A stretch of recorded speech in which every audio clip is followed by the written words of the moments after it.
Okay, getting everything set up real quick. I'm waiting to see if YouTube starts up. Check the audio up real quick. Audio sounds good. I was told that my audio is pretty low on the stream, so I want to check that out too. It does seem like it's pretty low, so let me go in here and take care of that real quick. Alright, yeah, the mic needs to go up a lot higher than what it is. Usually I have to put that up quite a bit higher so that my voice can actually be heard. Usually about 12 dBs, believe it or not. I've got this real soft voice that people can barely hear.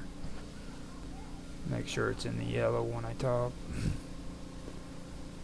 And that's just barely tapping the yellow too. Tapping the yeah, there you go. That's pretty decent. So I've got YouTube set up. Now I'm going to start going. I have to wait for Odyssey, so that's why I usually don't do it at all. Alright, I usually do it all at once, so that I wait until I get everything going. Let me see how this sounds. Rumble isn't kicking in yet. Okay, there. Rumble. Okay, so it sounded decent. Okay, Rumble's good to go. Start X. Check out the audio on X, see what it sounds like. Just started it up. It'll take a while, I'm pretty sure. Actually, I can post too while I'm waiting for it to kick in.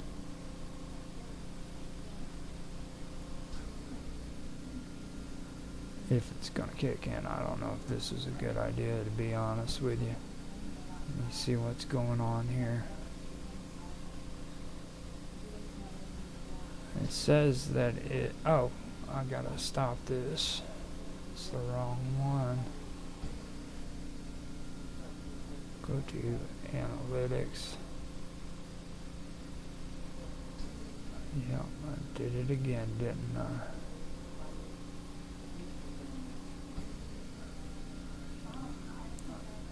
Man, this is messing me up.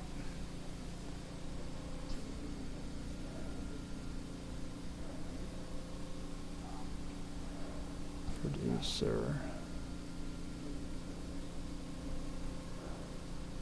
Yeah, I've got to get the stream key. I forgot to get the stream key for X and put it in. So let me go back and do that.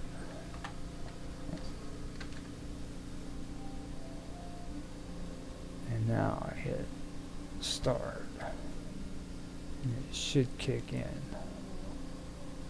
There we go. I can't believe I did that. Alright, so let's check the audio, see what it sounds like. Still not getting anything. It says that it's going. There we go. There we go. I can't believe. Alright, so X is good. And now Odyssey is ready to go. Let me go ahead and start Odyssey. Okay, got Odyssey started. Hit refresh. Usually I've got to hit refresh. Sometimes it does the whole start thing. Started. Hit refresh. Okay, so Odyssey is up and going. The audio sounds good on that one. All of them are ready to go. I have Rumble, X, Odyssey, YouTube, and YouTube streaming. I'm not doing Twitch anymore because of issues that I was having with the frames per second. Twitch can't handle the high frames per second that I have to have when I do multi-streaming on different platforms. That's at least what I'm thinking. And also, OBS did an update that involved NVIDIA, which I usually don't use, and that really caused me some problems. So that was one of the reasons why, or that was some of the reasons why I don't use Odyssey anymore, or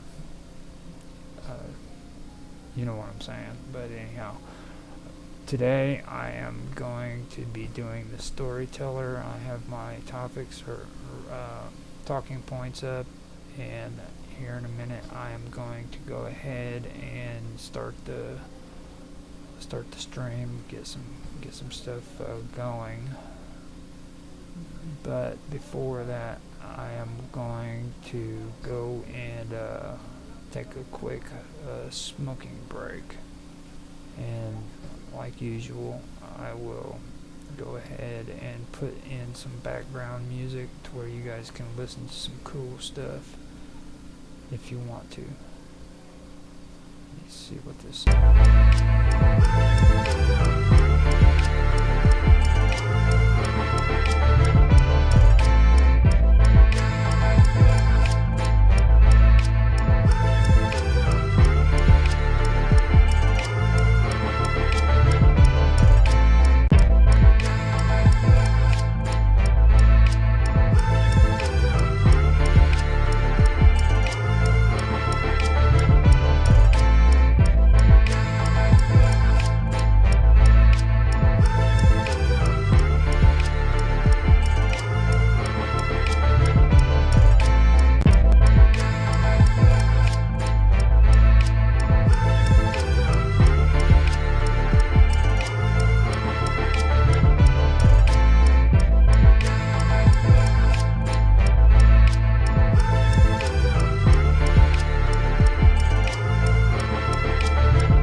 Okay, I guess I could make those transitions a little bit slower, but other than that, I got it going pretty good. So let me go make sure that everything is still up and running. Alright. I do have everything unmuted, it looks like.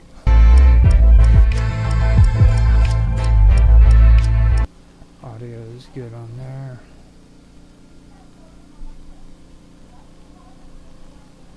That's the weird part about X. I've always got to go in and hit start. There we go. X is good. Just double check on Odyssey. It's got that little wheel turning. So X is good. Okay, so Odyssey's good. X is good. YouTube is good. And Rumble is good. Now, let me go ahead and do my countdown, and I'm going to hit record. So, 3, 2, 1, now. Hello everybody, and welcome back to another episode of The Storyteller. This is Roger Hanson, and today I'm back with some more stuff to bring you. Now, the last time I did my live stream, I told you that the remainder of what I was talking about with my story concerns writing. So I'm not going to get into the writing until I finally get some more stuff to finally come up with after I'm done with my raw first addition to my story. I was even debating last time if I even wanted to live stream, but then I went over my my YouTube channel on some of the older stuff that I'd done, and I realized there were things that I made videos about that I really want to actually do for live streaming too, with topics. I kind of did an overkill on Walt Whitman. I do have to admit that, but I was able to also get into some other stuff in my story, or the stories about the writers, basically, is what it is. Okay, I was just starting it last year when I got started doing my live streams, and things didn't quite work out during that time period, to be honest with you.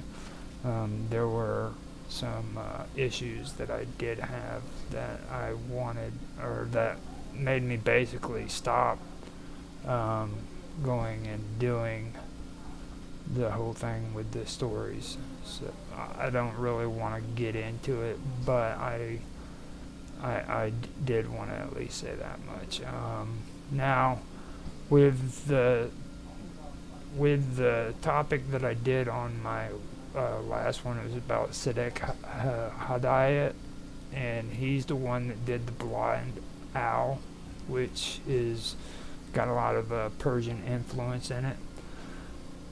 That can be found in my playlist on The Storyteller on YouTube, but it's not going to be on any of the other channels like Rumble, X, or Odyssey.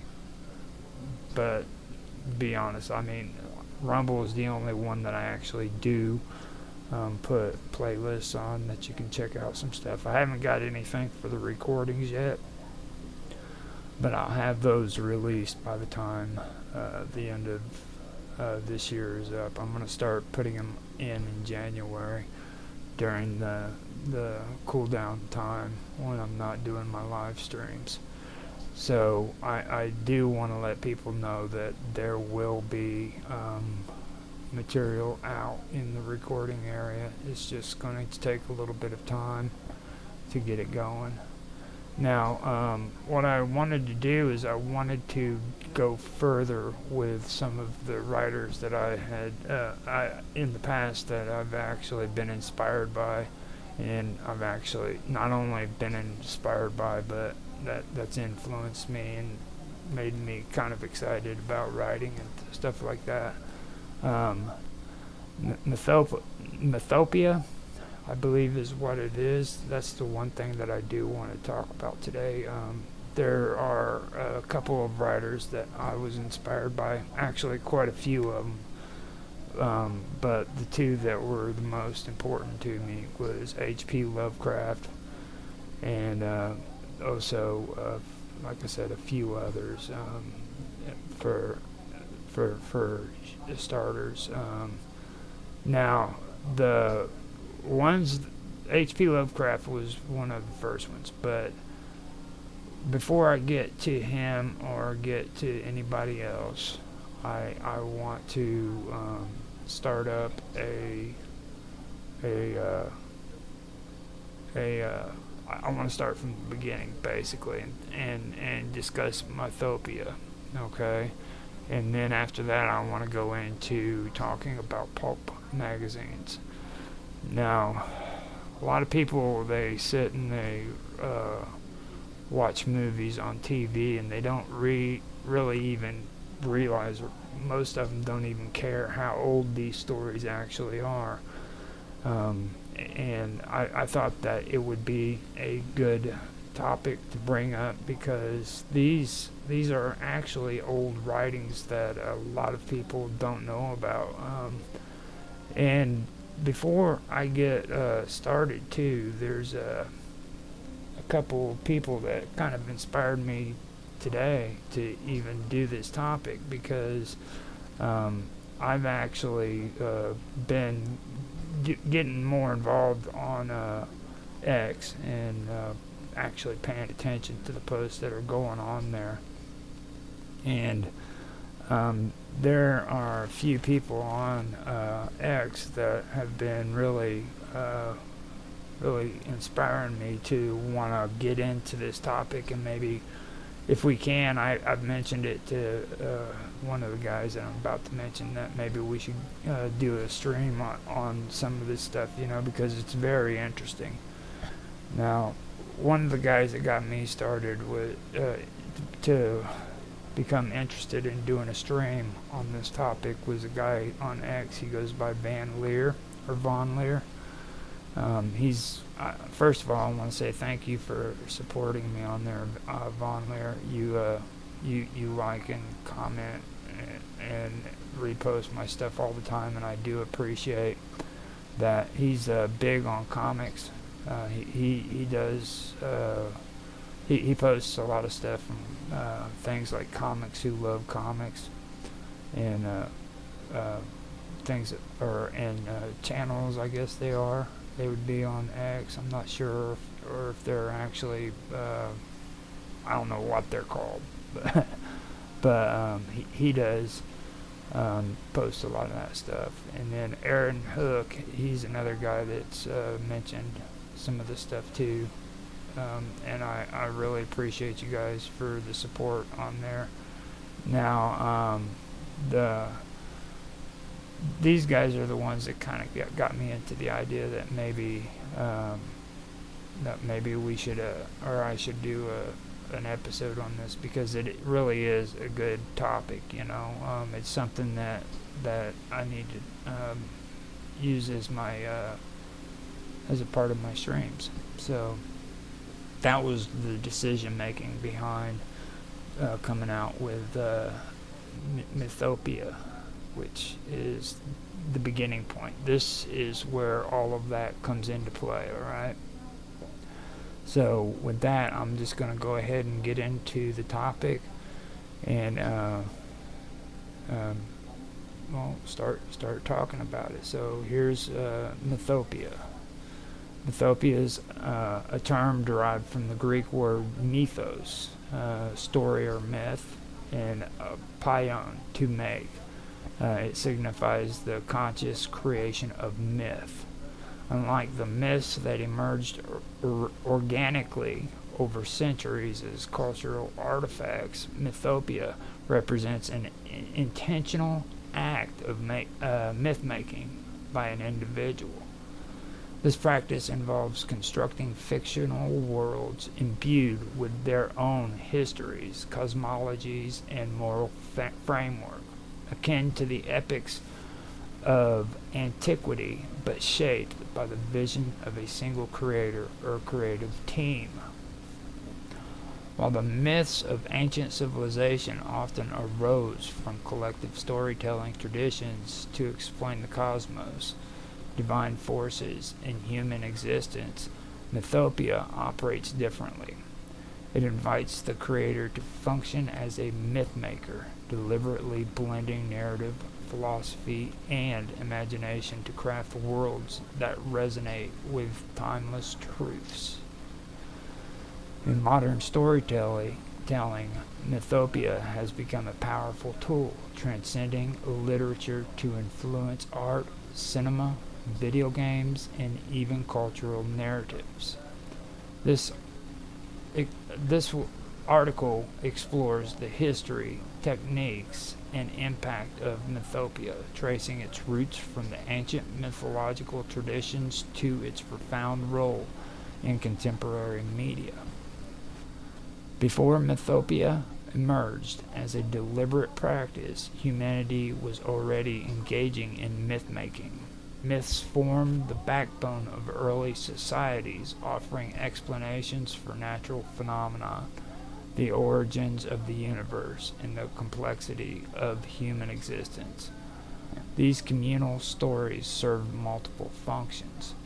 Cosmological functions, where myths provided frameworks for understanding the universe. For example, the Babylonian Enuma Elish described the creation of the world from the chaos of primordial waters. Moral and didactic functions. Myths often conveyed ethical lessons or societal norms, such as the Greeks' myth of Icarus, which warns against hubris. The psychological functions. They address internal struggles, externalizing fears and desires through archetypal characters like heroes and tricksters. Now, before I go on, that's something else that I do want to say is last night, another thing that got me interested in this was I was on a stream. It's called Vixen's Vault with Nancy Planeta, and this is through Dragus Productions. Now, we had one of the best conversations when it comes to a lot of things that go into ancient history. And she was tapping into stuff that was somewhat paranormal, and it involved ufology and stuff of that nature. But this also, while we were discussing there, also intertwines with mythology and things of that nature. And it became a really, really good. It was a very good show. So that was something else that kind of got me interested in wanting to go into this path, because there's a lot of influence that this has had. I'm not saying that all of it involving ufology and the paranormal involves this, but I'm going to say that some of it does. This is a part of the equation.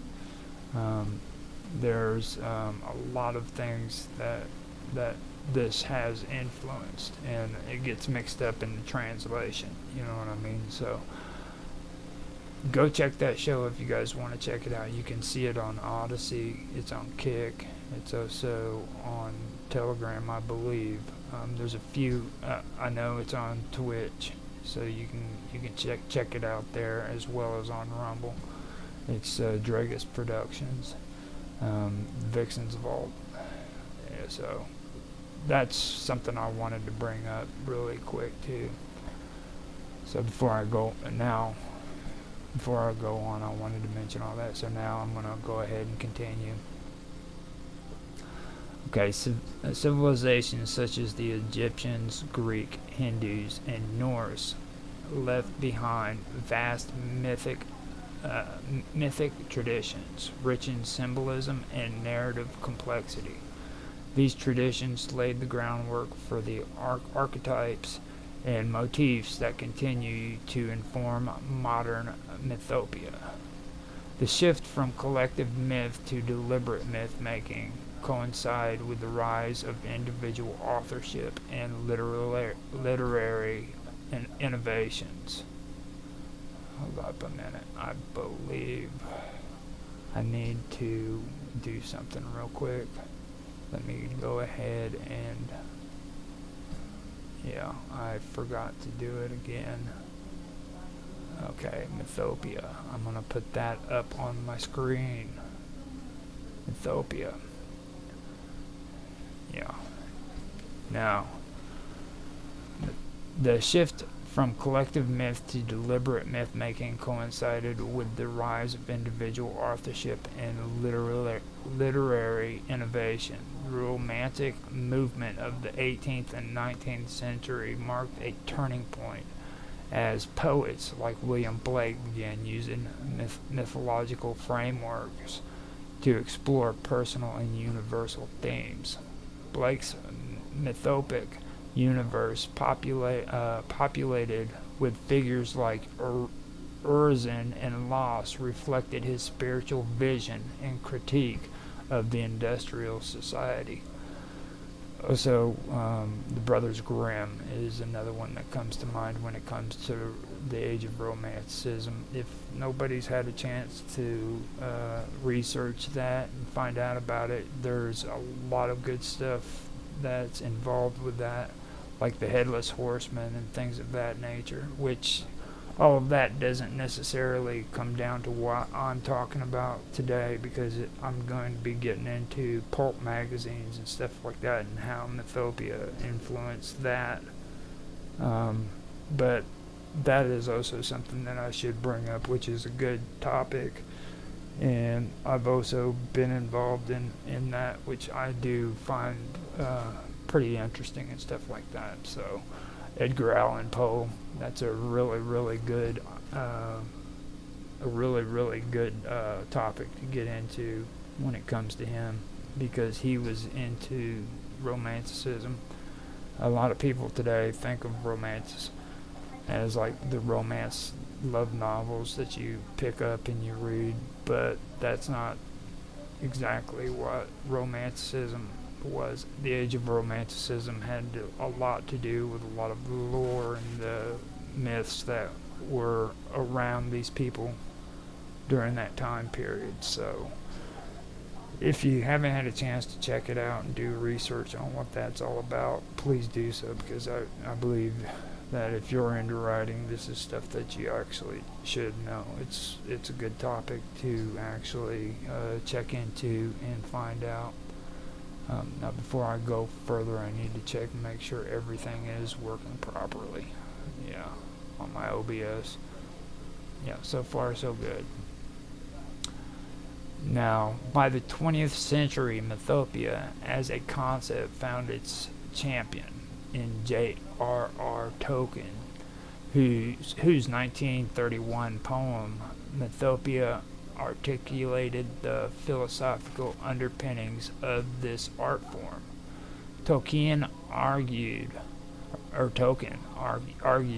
that myth-making was an act of subcreation, a reflection of humanity's divine ability to create within the bounds of an existing cosmos. His magnus opus, The Lord of the Rings, exemplified this philosophy, presenting a rich, detailed mythos complete with its own history, language, and cosmology. That's the thing about J.R.R. Tolkien that I find really amazing, was the fact that not only did he make his stories, create his stories, but he also created an entire world around it. He gave each race that was within his world its own language. This man was 100% into doing this. Okay, he created all of it. That's the one thing about it. And he also gave him a history, so it wasn't what was actually taking place. He was going back in time, and he was explaining that on a timeline, this is what happened, this is what happened, this is what happened, and he created an entire series out of these ages. Not only that, but he went through and he gave each of these creatures in his world their own personal language, which is something that is pretty amazing. So I did find that that was really inspiring for me. I thought that was pretty cool. So now, crafting a mythopic world requires a deliberate and multifaceted approach. Creators must draw from literary traditions while innovating to produce worlds that feel both ancient and relevant. The following techniques are central to the art of mythopia. World building is the cornerstone of mythopia. It involves creating a setting with a sense of depth and authenticity, achieved through layers of detail.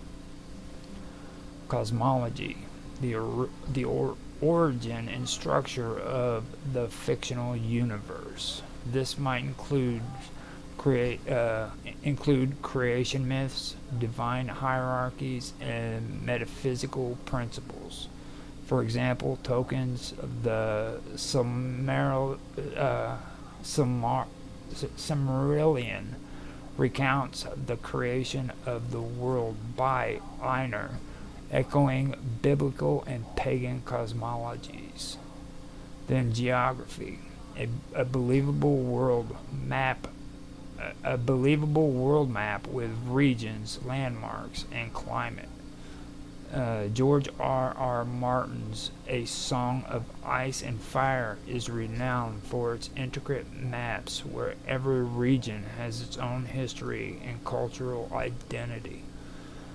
So, see right here, it goes even deeper. Now, all of a sudden, there's a freaking map that's set up where you can actually look at the map, look at the timeline, and then you're able to say, okay, this is what happened here on this time period. So this is something that I find fascinating about this whole setup. You know what I mean? It's pretty in depth and pretty amazing. So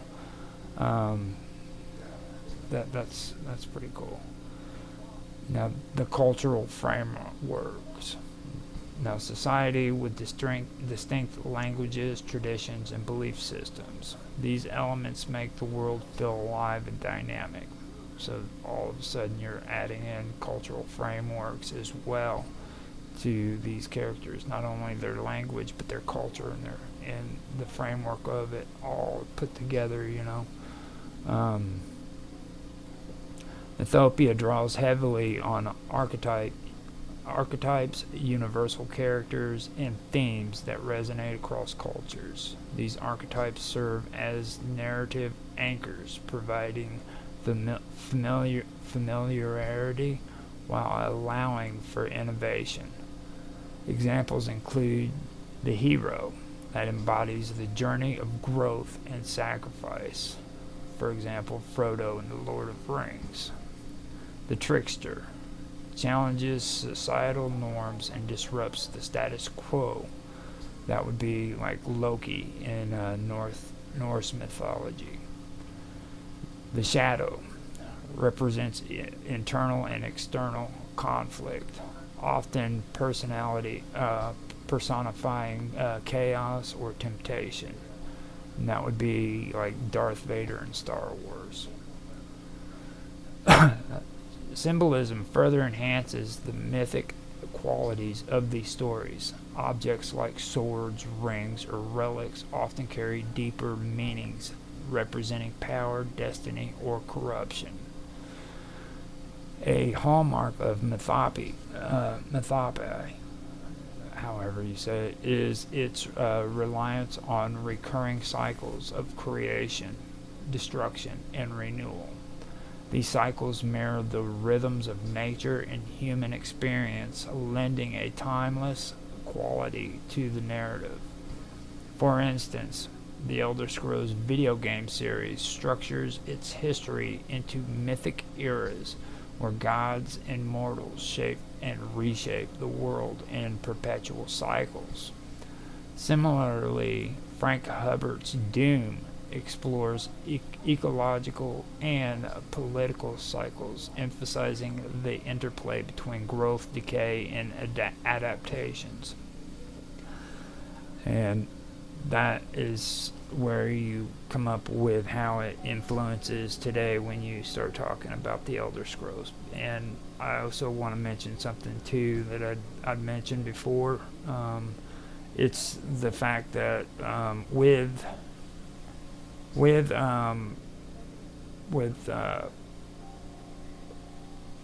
Elder Scrolls, okay? Elder Scrolls, a lot of people get on there and they've done it since they were kids. I'm a lot older, so I was well over 30 years old when Elder Scrolls first came out. But a lot of people as kids actually got on it, they played this game, and not too many of them are interested in knowing that there's entire books that are written on the Elder Scrolls series. You know what I mean? There's an entire mythos which is behind all that. So if you are curious about it, then go in and do that. You know, read those books, because they're just as amazing as what the video game itself is. And the only reason why I'm saying that is because I'm an Elder Scrolls fan. So the same thing goes for Metro 2023, I believe it is, 2022. It has its own storyline too, with its own book that goes with it. So check that out. There's some good stuff you can get there. Now, Dune is self-explanatory. If you haven't watched Dune or read the book, then I suggest that you watch it or listen or read the book. Whatever, you know, it's a very, very good story with a lot of this going on. Mythopia, it's all in there. It's very, very much entrenched. So, with that being said, I will continue. I just wanted to point that out. Now, language plays a crucial role in Mythopia, serving as both a narrative tool and a marker of cultural identity. Tolkien's creation of Elvish languages like Quenya and Sindarin exemplifies this practice. By designing phonetics, grammar, and etymologies, he added a layer of realism to Middle-earth, making its culture feel authentic and distinct, or making its cultures feel authentic and distinct. Other creators like Ursula K. Le Guin in her Earthsea series use languages to explore philosophical themes. The power of true names in her stories reflects the idea that language shapes reality. Mythopia often grapples with the profound question about existence, morality, and the human condition.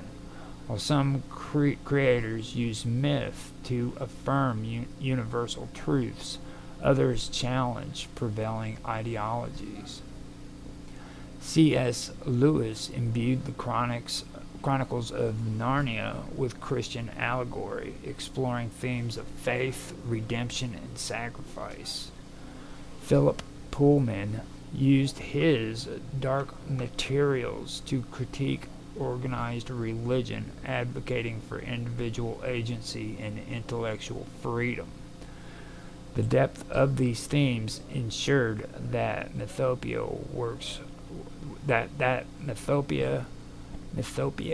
works resonate beyond their immediate plots, offering insights into the real world. Mythopia has profoundly influenced modern literature, particularly in the fantasy and science fiction genre. Beyond Tolkien and Lewis, numerous authors have created mythopic worlds that captivate and challenge readers. J.K. Rowling's Harry Potter series weaves elements of British folklore with classical mythology into its narrative, creating a rich magical world.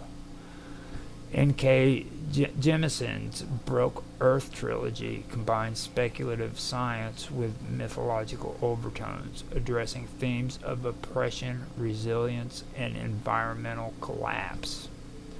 These works demonstrate the enduring appeal of mythopia as a narrative form capable of addressing contemporary issues through timeless frameworks. Film and television have embraced mythopia, often using its techniques to build expansive, interconnected universes. Star Wars draws heavily on Joseph Campbell's The Hero with 1,000 Faces, embedding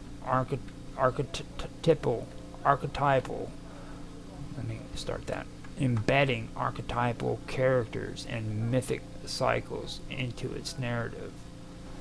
The Marvel Cinematic Universe (MCU) integrates Norse and Greek mythologies with modern superhero lores, creating a sprawling, interconnected mythos.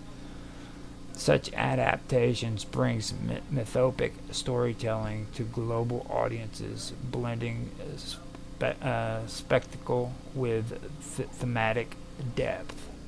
Now, with the Marvel Cinematic Universe, I'm not going to even go there. There's so many things that you can bring up there that is real, and that's just something that I personally there's a lot of conversations that I could have on that one. I've actually brought up a lot in previous episodes of different streams that I've done, but maybe I'll go over some of them, later on. But that is pretty true. You can see a lot of it in the television and everything. So I have people that I know and I talk to who are dead set against television.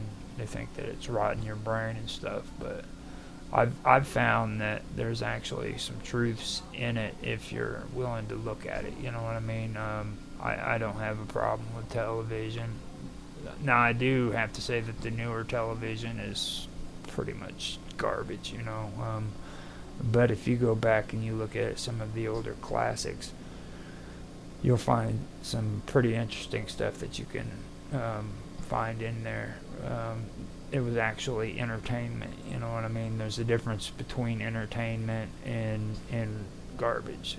That's just my view on it. So I mean, that's pretty much all I want to say about the whole thing. But there is actually good content in television if you look in the right place.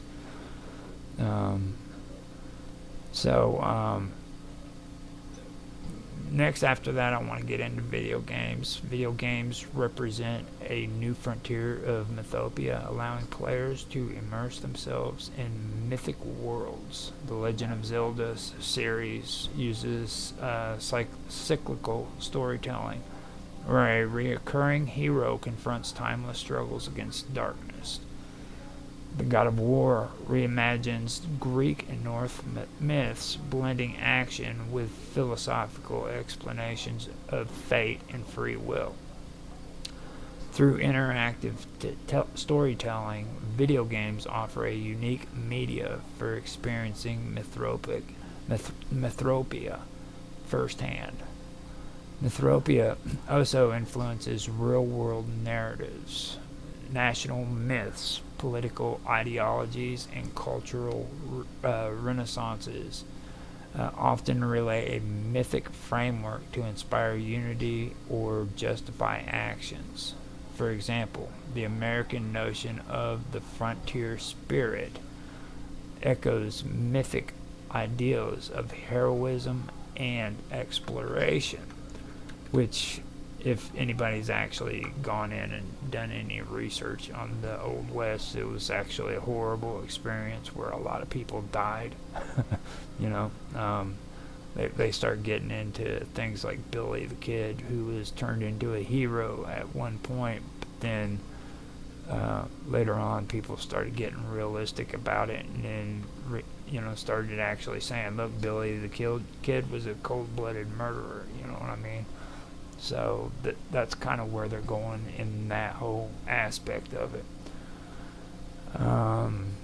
Now, political movements frequently invoke mythical imagery to rally support or framework their goals. This blending of myth and reality underscores the enduring power of mythopia in shaping human thought and behavior. Despite its appeal, mythopia has not despite its appeal, mythopia is not without criticism. Over commercialism. The success of mythopic franchises has led to concerns about their commodification, with creators prioritizing profit over artistic integrity. Cultural appropriation, borrowing from diverse mythologies without proper context or respect, can lead to a misrepresentation and exploitation. Narrative limitations. Over-reliance on archetypes may result in predictable or formulaic storytelling, diminishing originality. Now, a lot of this has to do with things that I do disagree with. Now, well, except for the last one. We have, the commercial thing is the success of franchises, which that's kind of tricky too. When it comes to artistic integrity, I think that when it comes to storytelling, you tell a story, you create the story, and I've said it on a few episodes beforehand. Words are free. If you don't like the words, you can just throw it away, because it costs you nothing to look at different words and introduce that into your story. And that kind of goes into what this is. When it comes to writing a story, I don't believe that you have to have integrity. Just tell the story, because that's your story. That's what you want to express. Now, the borrowing from diverse mythologies, without bringing it into context or respect, that's something else that I disagree with, because there's some things that you have to incorporate into fictional stories that they don't really have too many facts about when it comes to context. Like you can go and you can listen to somebody tell you the Epic of Gilgamesh, okay?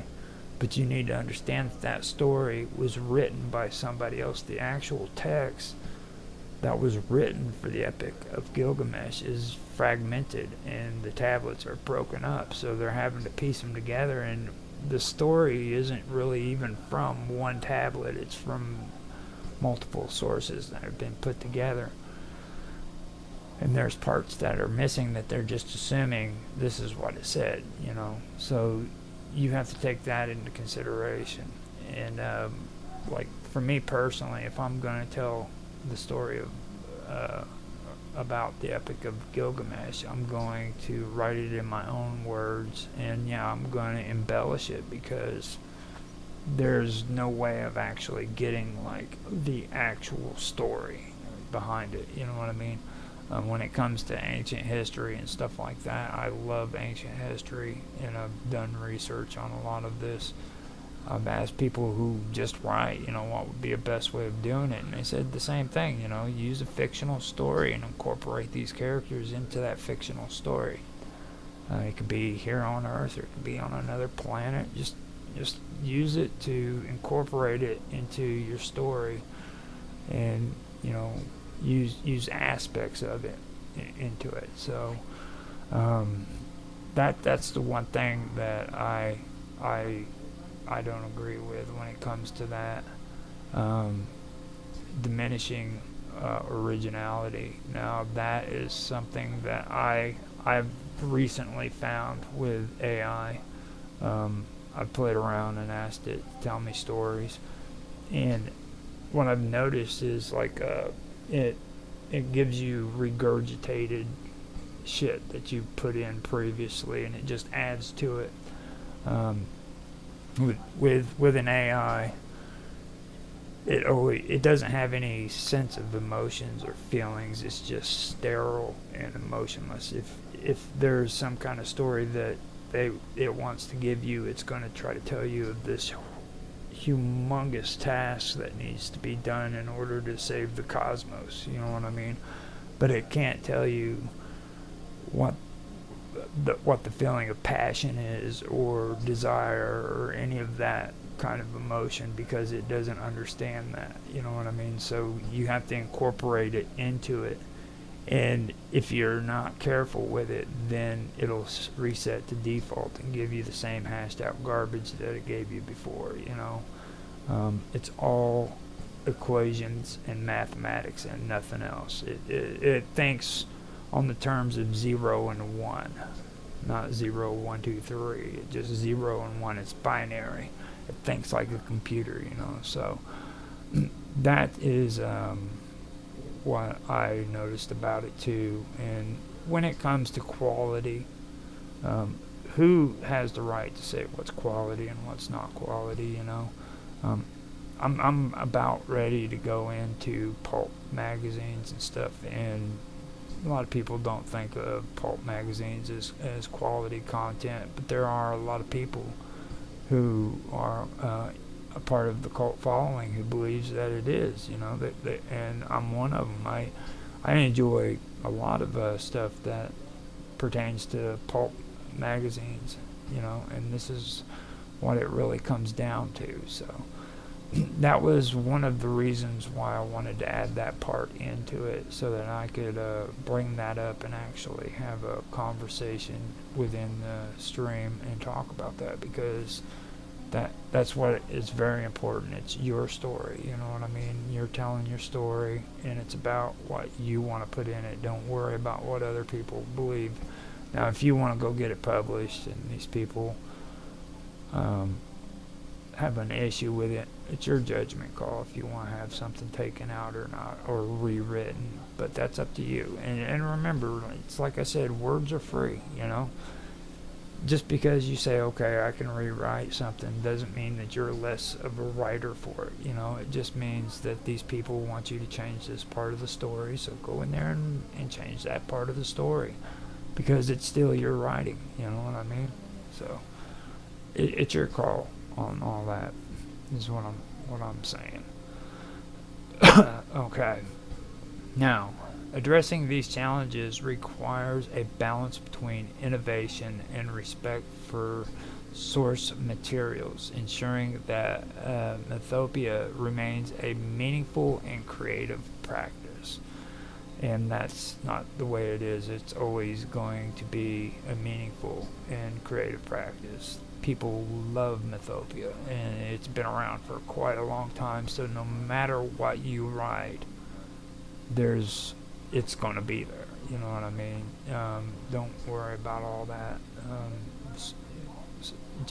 H.P. Lovecraft actually encouraged people to use his source materials. If you like something about H.P. Lovecraft's stories, incorporate the shit out of it, you know what I mean? Put that stuff right into your story, and create something from his material and your material mixed together. That's why he always endorsed, and he loved that stuff. So let me, Mythopia stands as a testament to humanity's enduring desire to understand and reshape the world through storytelling. By blending imagination, philosophy, and cultural insight, it creates narratives that resonate across generations and mediums, whether through literature, cinema, or interactive media. Mythopia continues to ensure creators and audiences alike proving that the art of myth making is as vital today as it was in ancient times. Now, notable authors that I wanted to mention was William Blake, and he was the one who created Vala, or the Four Zoas, and that was in 1799. Then you had Lord Dunsley, or Dunsany. Now, he was the one who came up with the Gods of Pagana, and that was in 1905. Then you had T.S. Eliot, and he's the one who created The Wasteland in 1922. Those are three writers with three amazing books that you guys should probably check out. Now this is for Mythopia. This is what I wanted to get into first before I went on further. Now, I am going to go into pulp magazines later on, but I also want to hold off on doing that because I want to give it its own time. Now, after I do pulp magazines, there's a certain magazine that I do want to discuss, which has some very good stuff in it that I am very much interested in talking about, and that's Weird Tales. Now, with Weird Tales came Conan the Barbarian, as well as Cool of Atlantis, yeah. And I want to talk about that. Now, I want to do this first because the reason for that is that Conan was actually it's actually been something that has stood out to me since for about the last 3 years, most definitely. I've also gotten more involved in watching or listening to the old stories from before on YouTube, which you can find if you guys look for them. They're really, really good. Let me tell you right now that the old Conan the Barbarians aren't anything like the movies, okay? The movies are actually a letdown compared to the stories themselves. The stories are amazing. Conan is portrayed, or he isn't portrayed the same in the new movies as what he was in the books. That's all I've got to say. I don't want to spoil it too much, but I did want to bring that up before I went into anything that was that I wanted to do with H.P. Lovecraft, because there's a timeline with this magazine which I find pretty interesting. So that is what I'm wanting to go.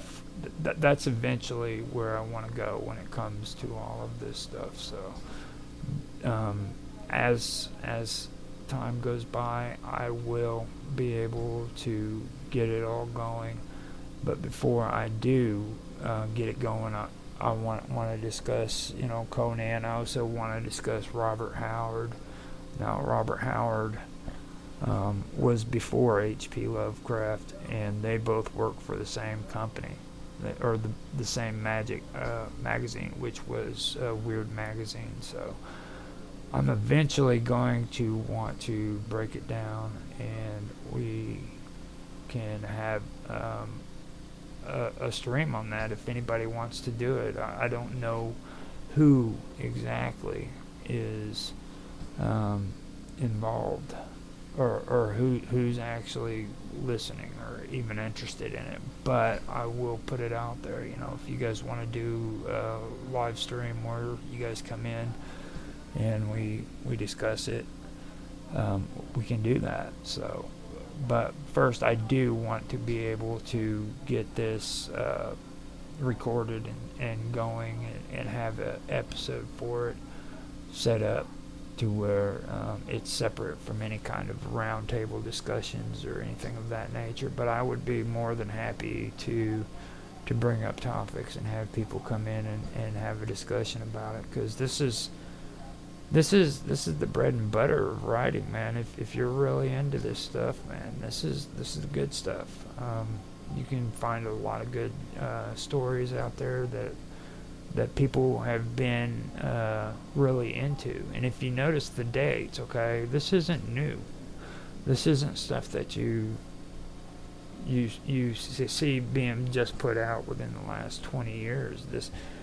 These are stories that are well over 100 years old, or if not over 100 years old, they're pretty close to it. There's some that go even further back. But later on, what I'm going to do is I'm going to come in and I'm going to start talking about pulp magazines and get into that. But I wanted to kind of start a foundation, start from the beginning, and actually have a discussion on the beginnings of it with Mythopia and where pulp magazines originate from, and maybe get into a few of the other things that are involved with it. In my next one, I'll have more examples. But like today, we heard a little bit about Dune, which I know a lot of people that I talk to are real big fans of Dune, which I am too. I really do enjoy the original Dune story. You know what I mean? I like that.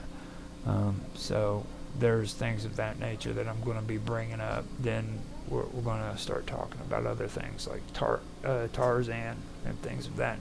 You know, when it comes to all that. I remember when I was a kid, my grandpa used to always watch the old Tarzan television series.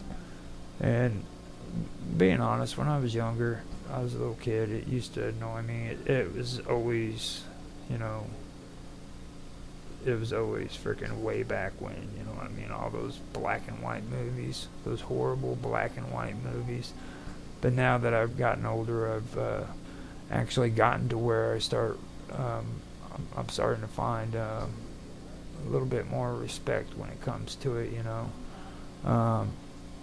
And there is a story behind the pulps, you know what I mean? Like, there's a reason why these magazines were called pulp magazines. So we'll be getting into that and having a conversation about it.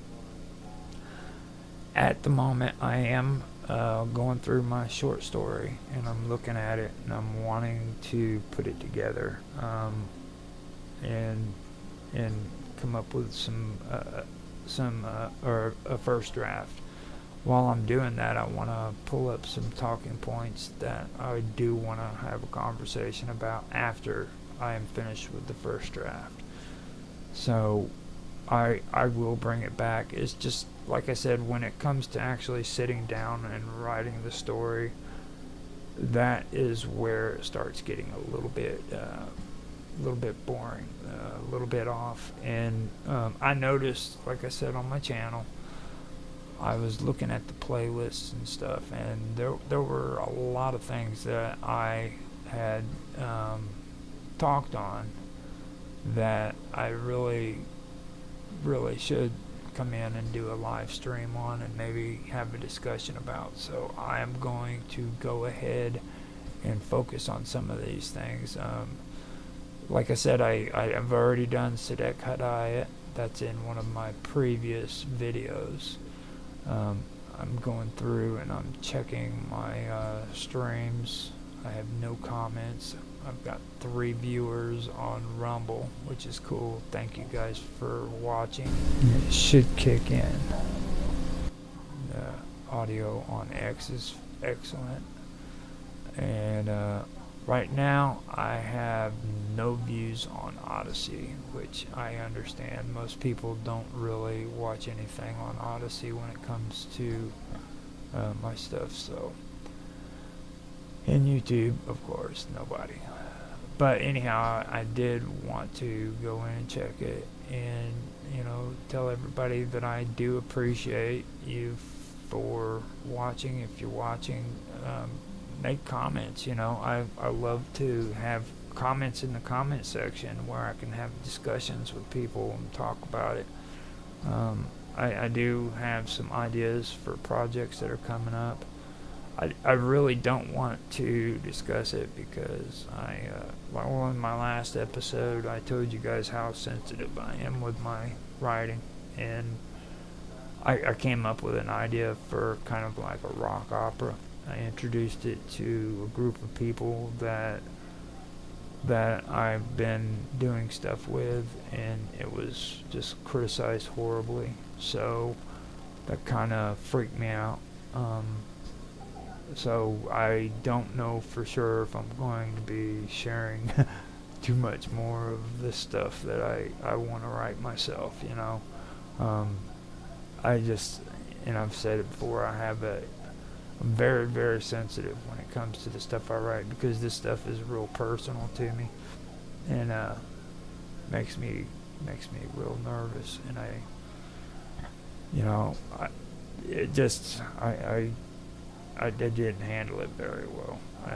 Criticism is probably the worst thing that I've been able to deal with when it comes to my writing. And everybody else always says, you know, well, I like criticism because that gives me something to work on.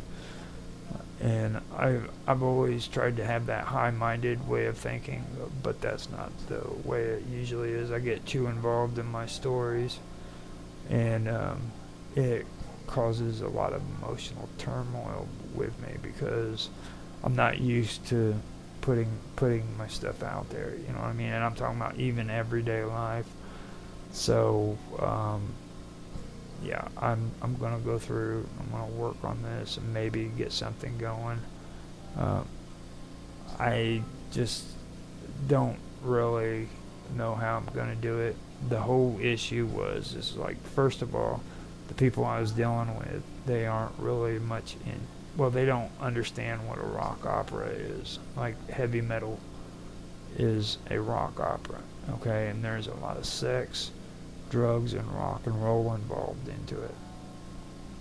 Well, we couldn't have none of that with these guys because they're all into like this spiritual kind of thing.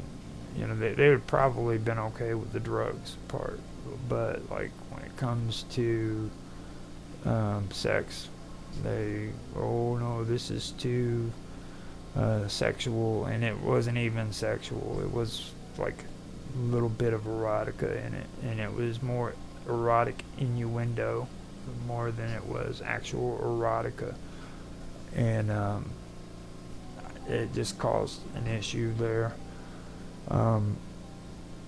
The thing is I can't do that with a rock opera, you know. I can't take freaking those elements out of it. It's got to have passion, desire, freaking longing. All of those things have to go into a rock opera because it's accompanied by music. So that kind of made it strange for me. So I tried to mellow it down, and that's what I came up with, and I was still rejected, you know. And that's really kind of what I had an issue with, because if it was me, it would be a traditional rock opera where freaking a person gets shot in the head by a freaking bullet, you know what I mean, or you know, two dudes are freaking fighting, and one takes a freaking sword and just cuts the other one's head off, or a battle axe, you know, that kind of stuff. But it was a bad experience, but I'm going to move on and see where it goes and come up with something good. I hope you guys did enjoy this. I wanted to bring the rock opera up so that I could actually get a little bit closer to 1 hour of recording. Now we have an hour and 7 minutes going on 8 minutes of live stream, but it's only been 57 minutes of recording. So with that, I want to let you guys know that you can check me out on Skype, and you can also check me out on Discord. On Skype, I go by Live with Roger Hansen. I also have the WoW Talk, as well as a few other ones that I have on there. I have Roger's Real Time Talk Show on there. a few others. And on Discord, I'm strictly Gaming with Infamous. You can find me there on Discord as Gaming with Infamous. And as you know, I stream on Rumble, X, Odyssey, YouTube, and sometimes Twitch. But not right now because I'm having issues. And I'm always having issues. So I'm also on X as RogLOL1973. That's ROGLOL 1973. So you can check me out there. On Odyssey, I go by Roger Hansen, or I also go by Gaming with Infamous. We also have a channel on YouTube for the Wonderful World of Weirdness, as well as on Odyssey. Now, on Odyssey, if you go on there and check out the channel, you can go and see all the older videos that were there that John Clark did with the UFO sightings and the paranormal ghost sightings and things of that. But we had to take those off of YouTube.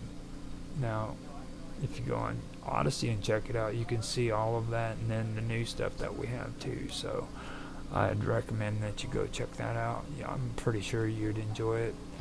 That's what got me to where I actually got involved with the channel in the first place. So that's a good thing to do.